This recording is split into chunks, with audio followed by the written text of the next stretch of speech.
Obor terkini dengan breaking news. Mudzakarah Kubro Fatayat NU Kabupaten Tegal semangat membangun gedung baru.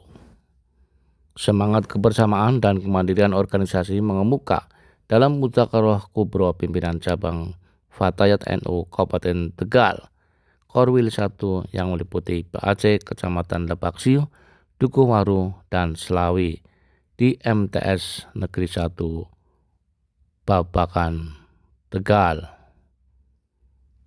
Dihadiri seluruh ketua PAC dan ribuan anggota Fatayat tersebut menjadi momentum konsolidasi sekaligus penggalangan dukungan untuk pembangunan gedung PC Fatayat NU Kabupaten Tegal.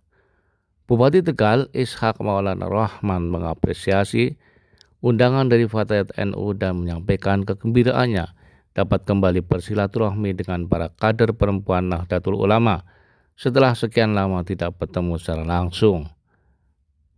Menurutnya, Mudzakarah Kubro tidak hanya menjadi ajang mempererat ukhuwah tetapi juga sarana bermunajat bersama melalui istighosah agar berbagai hajat dan cita-cita yang diperjuangkan organisasi maupun anggotanya dapat terwujud.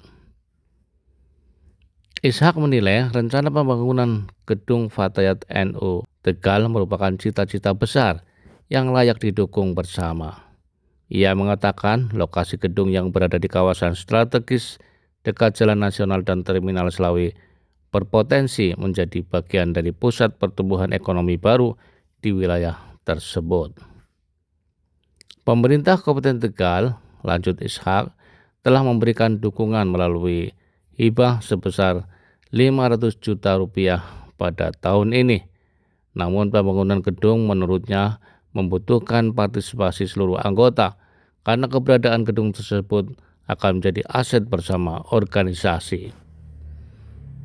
Ia juga menyampaikan apresiasi atas kontribusi Fatayat NU dalam mendukung berbagai program pemerintah, mulai dari percepatan penurunan stunting, sosialisasi program pemberdayaan perempuan, hingga penanganan anak putus sekolah.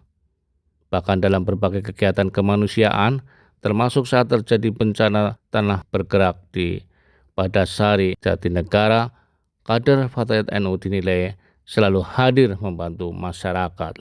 Ketua PC Fatayat NU Kabupaten Tegal, Aminatul Islamiyah menjelaskan, Mudzakarah Kubro merupakan agenda triwulanan yang mempertemukan kader dari berbagai ranting dan PAC untuk memperkuat wawasan keagamaan serta mempererat persaudaraan. Ia mengungkapkan rasa syukur atas tingginya partisipasi anggota dalam mendukung program organisasi. Dari kegiatan penggalangan infak yang dilakukan secara bersama-sama dalam acara tersebut juga telah terkumpul sekitar 48 juta rupiah yang akan menjadi tambahan modal perjuangan organisasi termasuk untuk pembangunan gedung. Aminatul menambahkan memasuki usia yang ke-76 tahun, Fatayat NU Kabupaten Tegal terus berupaya melanjutkan perjuangan para pendiri dengan meningkatkan kapasitas kader, memperkuat peran sosial, keagamaan, dan kemasyarakatan, serta mengikuti perkembangan keahlian yang dibutuhkan di era saat ini. Selain itu juga menyiapkan agenda ziarah kubro ke makam para pendiri Fatayat NU dan penyelenggaraan Pekan Olahraga dan Seni atau Perseni pada peringatan Harlah ke-77 di tahun mendatang. Pihaknya menegaskan pembangunan gedung PC Fatayat NU menjadi salah satu program prioritas organisasi. Obor terkini memberitakan.